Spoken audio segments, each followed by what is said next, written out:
Hello students, so the question is let f of x equal to log bc sin x where x belongs to 0 to pi and g of x equal to sin inverse e to the power minus x where x greater than equal to 0 if alpha is a positive real number such that alpha equal to f of g dash alpha and b equal to f of g of alpha, then which option is correct?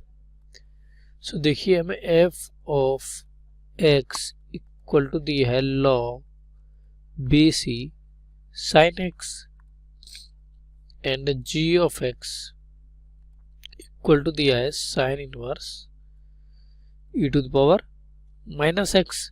Now यहाँ से देखिए a equal to है हमारा a equal to है F O ji of dash alpha. तो सबसे पहले F O जी निकालना होगा। तो देखिए f O ji equal to होता है f of g of x, then ये हो जाएगा f of g of x क्या है, ये है sine inverse e to the power minus x. Then f of x में हम एक्स की जगह पर sine inverse e to the power minus x रखते हैं, तो ये हो जाएगा log base e sine inverse e to the power minus x. Now we know that sine of sine inverse X equal to होता है X when X belongs to -1 to 1। यहाँ देखिए e to the power minus X है and X क्या है, greater than equal to 0 है, सो ये भी इसी इंटरवल में बिलोंग करेगा। देन यहाँ से ये हो जाएगा e to the power minus X simply. तो F O ji equal to हो जाएगा log base e to the power minus x. Then यहाँ से ये आ जाएगा माइनस एक्स, एफ ओ जी आ गया हमारा minus X, F O ji of X equal to minus x. Then F O G dash X equal to हो जाएगा -1। नाउ क्वेश्चन में देखिए, क्वेश्चन में है A equal to F O G dash alpha, तो ए इक्वल टू हो जाएगा x के पर अल्फा रखते हैं तो अभी -1 ही आएगा, तो ये -1 हो जाएगा। नाउ देखिए बी इक्वल टू दिया है F O ji of alpha, तो बी इक्वल टू दिया है F O ji of alpha and F O G क्या आया था हमारा -x आया था, सो यहाँ से b इक्वल टू हो जाएगा x की जगह पर अल्फा रखते हैं तो ये माइनस अल्फा हो जाएगा। तो a इक्वल टू तो हो गया -1 एंड b इक्वल टू हो गया माइनस अल्फा। ना 1 by 1 ऑप्शन चेक करते हैं। सो फर्स्ट ऑप्शन हमें दिया है a alpha square minus b alpha minus a equal to 0। So first option हमें दिया है a alpha square minus b alpha minus A. तो देन देखिए ए की जगह पर -1 रखता हूं तो ये हो जाएगा माइनस अल्फा स्क्वायर, बी की जगह पर माइनस अल्फा तो ये हो जाएगा plus alpha square minus A, तो यहां से ये आ जाएगा माइनस ए। बट क्वेश्चन में दिया है, ऑप्शन में दिया है 0 के इक्वल, सो ये ऑप्शन हमारा आंसर नहीं होगा। ना बी ऑप्शन चेक करते हैं, तो बी ऑप्शन में है, ऑप्शन बी है A alpha square minus B alpha minus A alpha square minus B alpha minus A, ये इक्वल टू आया हमारा -a के, ऊपर सॉल्व किया है बट क्वेश्चन में दिया है 1, तो ये भी इनकरेक्ट हो जाएगा। देन सी ऑप्शन चेक करते हैं। देन यहाँ पे देखिए, यहाँ पे A alpha square plus B alpha minus A, C option है हमारा A alpha square plus B alpha minus A plus B alpha minus A. Then यहाँ से वैल्यू रखते हैं और बी की, ए की वैल्यू -1 तो ये हो जाएगा माइनस अल्फा स्क्वायर, बी की जगह पर माइनस अल्फा तो ये माइनस अल्फा स्क्वायर हो जाएगा, ए की जगह पर -1 तो ये सॉरी यहाँ पर हमने ए की वैल्यू भी नहीं रखी है, तो यहाँ पे ए की वैल्यू रखेंगे तो -1 रखे यहाँ पे, तो यहाँ हो जाएगा 1 एंड यहाँ पे भी क्या होगा 1 होगा, ए की वैल्यू रखना भूल गए थे हम यहाँ पे। एंड सेम इसी तरह से ए की वैल्यू यहाँ पे भी रखते हैं तो देखिए ये हो जाएगा माइनस ऑफ माइनस वन यानी प्लस वन हो जाएगा। Then alpha square minus two alpha square plus one. Now अब ऑप्शन देखते हैं। देखिए फर्स्ट ऑप्शन में था 0 बट यहाँ आया 1 तो ये इनकरेक्ट हो गया।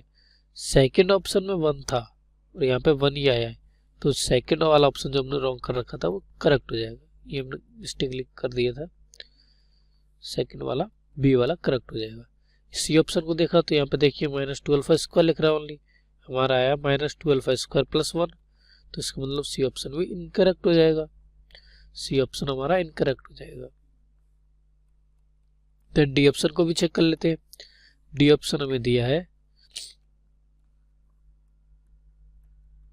ए alpha square plus B alpha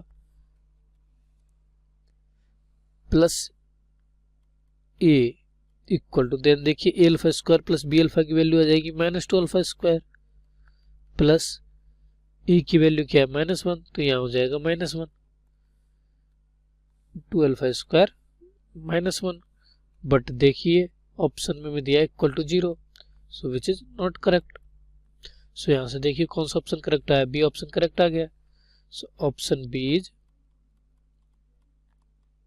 correct. ये इनकरेक्ट था, ये भी इनकरेक्ट था, ये भी इनकरेक्ट था, ये करेक्ट था। So option B is right answer. So this is the solution of this question.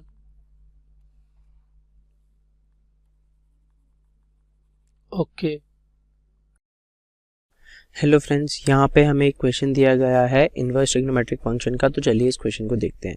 यहाँ पे बोला गया है कि अगर cos inverse 2/3x plus cos inverse 3/x π/2 के बराबर है तो x की वैल्यू बता दो। कंडीशन दे रखी है x है जो 3/4 से बड़ा है।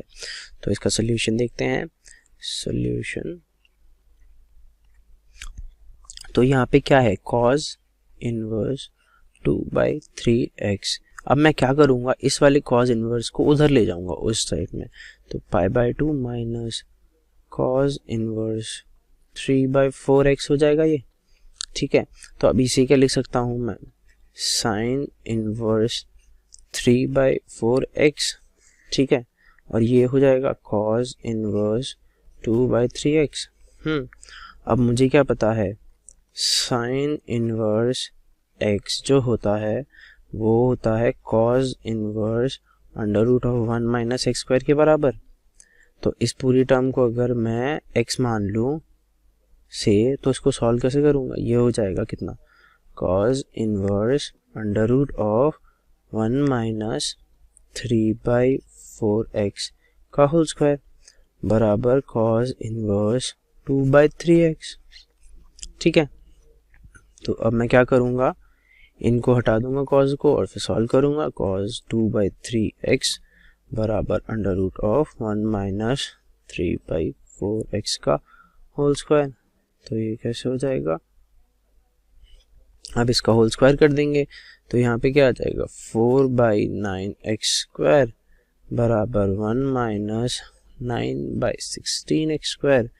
इधर इधर इनको क्रॉस मल्टीप्लाई कर देंगे तो हमें क्या मिल जाएगा, 16x स्क्वायर माइनस 9 बराबर 16x square by 4 9x square. यहाँ से तो यहाँ मिल जाएगा, अगर इनको यहाँ से इनको क्रॉस मल्टीप्लाई करेंगे और सॉल्व करेंगे तो हमें क्या मिलेगा,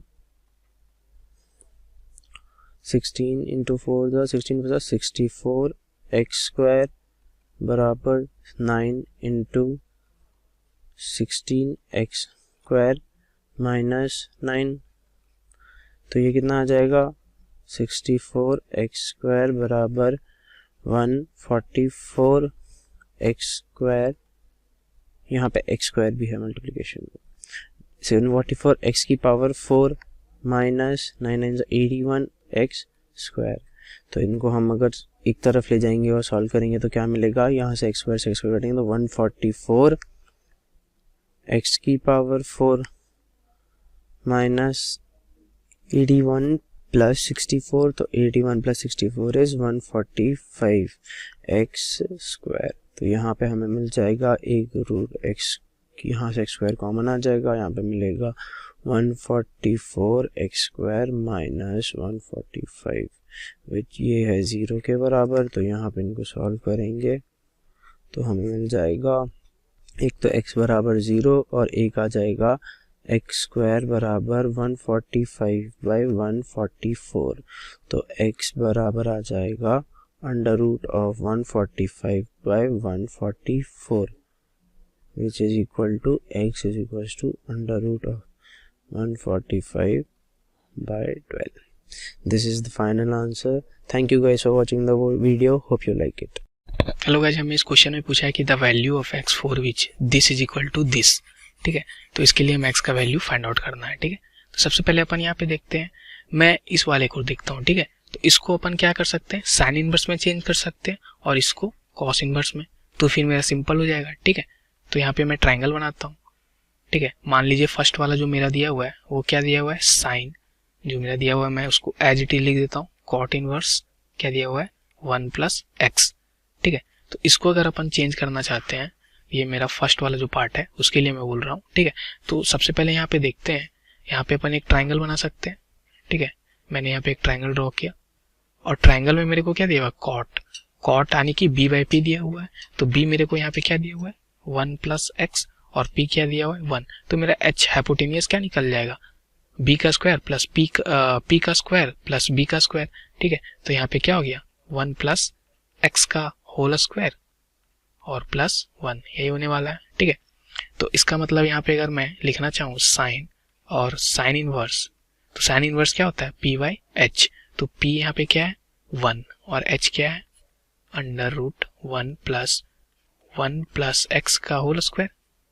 ठीक है, तो यहाँ से मेरे को ये दोनों देखिए कैंसिल आउट, तो मेरे को मिल गया, क्या मिल गया, 1 इसका वैल्यू अंडर रूट 1 + 1 + x का होल स्क्वायर, यही मिला। अब सेकेंड पार्ट अपन देख लेते हैं। तो सेकेंड पार्ट मेरे को क्या दिया हुआ है, second part cos tan inverse x दिया हुआ है। ठीक है, तो यहाँ पे मैं सेकेंड पार्ट के लिए सॉल्व कर रहा हूँ। सेकेंड पार्ट मेरे को cos tan इनवर्स x दिया हुआ है, तो यहाँ पे फिर से डायग्राम बना लेते हैं। ठीक है, तो यहाँ पे देखिए tan मतलब p/b, तो p मेरे को क्या दिया हुआ है, x और b 1, तो हाइपोटेनियस मेरा क्या हो जाएगा, 1 + x का स्क्वायर। ठीक है, तो यहाँ से अपन cos में इसको चेंज कर ले, तो cos में मेरे को क्या मिलेगा, cos इनवर्स b/h। तो b मेरे को 1 है और h ये है, तो 1/√1 + x का स्क्वायर, ये मिलने वाला है। अब देखिए ये cos से cos इनवर्स कैंसिल, तो क्या हो जाएगा, 1/√1 + x का स्क्वायर। ठीक है, तो ये सेकेंड पार्ट का मेरे को आंसर मिल गया। ठीक, तो दिस फर्स्ट इक्वल टू मेरे को गिवन है, फर्स्ट इक्वल टू सेकेंड। ठीक है, तो इससे अपन सॉल्व कर सकते हैं। तो फर्स्ट इक्वल टू जब मैं सेकेंड करूंगा तो मेरे को क्या मिलेगा, फर्स्ट पार्ट मेरे को था यहाँ पे 1/√1 + 1 + x का होल स्क्वायर, और सेकेंड पार्ट यहाँ पे देखिए क्या मिला मेरे को, 1/√1 + x स्क्वायर। अब मैं क्या करूंगा, स्क्वायरिंग बोथ साइड, अपन करते हैं स्क्वायरिंग बोथ साइड्स। ठीक है, तो यहाँ से मेरे को क्या मिल जाएगा, 1 + 1 + x का whole square equal to 1 + x का स्क्वायर। इसको तोड़ देते हैं स्क्वायर वाले को, तो 1 + x square + 2x equal to 1 + x square. ठीक है, यहाँ तक समझ आ गया आपको। तो ये देखिए x स्क्वायर और 1 से ये मेरा कैंसिल आउट। ठीक है, तो मेरे को यहाँ से x का वैल्यू क्या मिल गया, -½ देखते हैं कौन सा ऑप्शन सही है मेरा, x इक्वल टू -½ देखिए fourth number option is correct. ये और ये इनकरेक्ट ऑप्शन है। होप आपको समझ आ गया होगा। Thank you for watching. Hello students, question मेरे को पूछा है the principal value of sine inverse of sine of 3π/5, right. तो मेरे को क्या पूछा है, प्रिंसिपल वैल्यू किसकी, sine inverse of sine 3π/5, right. तो स्टूडेंट्स अगर मैं देखूंगा इसकी मेरे को वैल्यू निकालनी है, तो वैल्यू कैसे निकालूंगा, कि वैल्यू निकालने के लिए हम क्या करेंगे कि हम एक बार देखते हैं कि साइन का बिहेवियर ग्राफिकल मैनर में क्या होता है। तो इसे मैं क्या करता हूं, ड्रॉ करता हूं, राइट। तो ये क्या हो गया मेरा y एक्सिस और ये मेरा हो गया x एक्सिस, राइट। तो अगर मैं इसमें देखूंगा सॉल्व करूंगा तो कैसे हो जाएगा कि ये है फर्स्ट क्वाड्रेंट और ये सेकंड क्वाड्रेंट, ये थर्ड और ये फोर्थ। तो जो साइन होता है ना, साइन की जो भी प्रिंसिपल वैल्यू की जो रेंज होती है वो फर्स्ट एंड फोर्थ क्वाड्रेंट के अंदर होती है। और इस पर्टिकुलर क्वाड्रेंट में जो साइन होता है ये पॉजिटिव होता है, और इस वाले में पॉजिटिव होता है, और इस वाले में क्या होता है, साइन नेगेटिव होता है। बट जो है प्रिंसिपल वैल्यू की रेंज ये होती है। इसका मतलब मुझे अगर मेरा जो थीटा है, यहाँ पर थीटा क्या है, सेकंड क्वाड्रेंट के अंदर आ रहा है, 90 से ज्यादा है ये 3π/5 जो है ये ग्रेटर देन 90 है, राइट। तो अगर ऐसा है तो मुझे फर्स्ट क्वाड्रेंट में लाना पड़ेगा। इसका मतलब मुझे इसे माइनस करना पड़ेगा किससे, 180 से। 180 मतलब होता है पाई माइनस का 3π/5, राइट। तो ये क्या बन गया, साइन इनवर्स ऑफ साइन और 2π/5। तो फर्स्ट क्वाड्रेंट में आ गई मेरी वैल्यू, तो साइन से साइन कैंसिल हो जाएगा। कैसे, sign inverse of sine of theta अगर एक पर्टिकुलर प्रिंसिपल वैल्यू शो कर रहा है, प्रिंसिपल क्वाड्रेंट के अंदर है, तो थीटा आ जाएगी वैल्यू। तो ये क्या आ जाएगा, 2π/5, राइट। और ऑप्शन 2 के अंदर अवेलेबल है, और यही मेरा क्या होगा final answer. Thank you. Hello guys, welcome to .NET. Today's question we have to find value of 1 by y square into cos of tan inverse y plus y of sin of tan inverse y divided by cot of sin inverse y plus tan of sin inverse y whole square plus y raised to power 4 and whole raised to power 1 by 2. So to solve this question, first of all we need to find this value. And why we need to find this value first? Because this value, first of all we need to reduce this term in terms of y. So we need to find value of cos of tan inverse of y plus y sin tan inverse of y divided by cot of sin inverse of y plus tan of sin inverse of y. Now how to solve this value? We need to convert this tan inverse into cos inverse, and here tan inverse into sin inverse, and here sin inverse into cot inverse, and sin inverse into tan inverse. So how we do that? If tan inverse is given as y by 1, that means, and we know that tan inverse is equal to perpendicular upon base. So that means if we have a right angle triangle, we have perpendicular as y and base as 1. Now we have to find hypotenuse, and hypotenuse how can be find using Pythagoras theorem? So hypotenuse will become under root of y square plus 1. So from here we can write down cos theta value as, or we can write down cos inverse value. So cos inverse value will become cos inverse of 1 by y square plus 1. Similarly we can write down sin inverse value as y by y square plus 1. So from here our equation will become cos inverse of 1 by under root of y square plus 1 plus y sin of sin inverse of y by under root of y square plus 1. Now we need to find this value and this value also. So if we have sin inverse y, and we know that sin inverse y is perpendicular upon hypotenuse, that means if we have a right angle triangle and perpendicular is given as y and hypotenuse is 1, how can we find base? Using Pythagoras theorem. So base will become under root of 1 minus y square. And now we can write down value of cot, and cot will become, cot inverse is hypotenuse upon perpendicular, sorry, not hypotenuse upon perpendicular, base upon perpendicular. So it will become 1 under root of 1 minus y square divided by y. So now we will find tan value, and tan value will become tan inverse of y by under root of 1 minus y square. Now we have find all the values. Now we will put into our equation value. So our value will become cos inverse of 1 by under root of y square plus 1 plus of y into sin inverse of y by y divided by y 1 plus y square whole under root divided by cot inverse of under root of 1 minus y square divided by y plus tan inverse of y by under root of 1 minus y square. This is our value.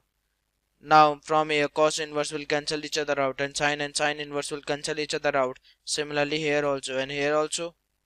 So from here we are getting value as 1 by under root of y square plus 1 plus of y square divided by under root of 1 plus y square whole divided by under root of 1 minus y square divided by y plus y divided by under root of 1 minus y square.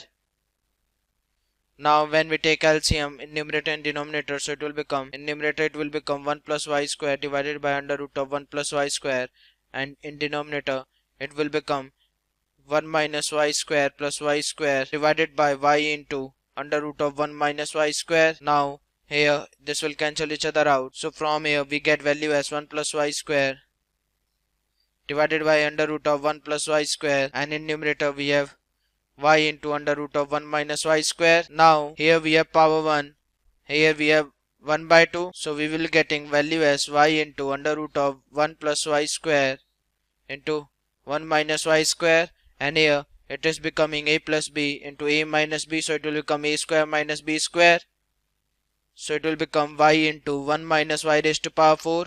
Now we have find a term value. Now we will put into our main equation, that is given like this. So our values will become 1 by y square into y into 1 minus y raised to power 4 whole square plus y raised to power 4 whole raised to power 1 by 2. So from here we get value as 1 by y square into 1 minus y raised to power 4 plus y raised to power 4 whole raised to power 1 by 2. So from here y square will cancel each other out. So we get value as 1 minus y raised to power 4 plus y raised to power 4 whole raised to power 1 by 2. So from here y raised to power 4, y raised to power 4 will cancel each other out. We get 1 raised to power 1 by 2, which is 1. So our final answer is 1. Thank you guys. I hope you like my video.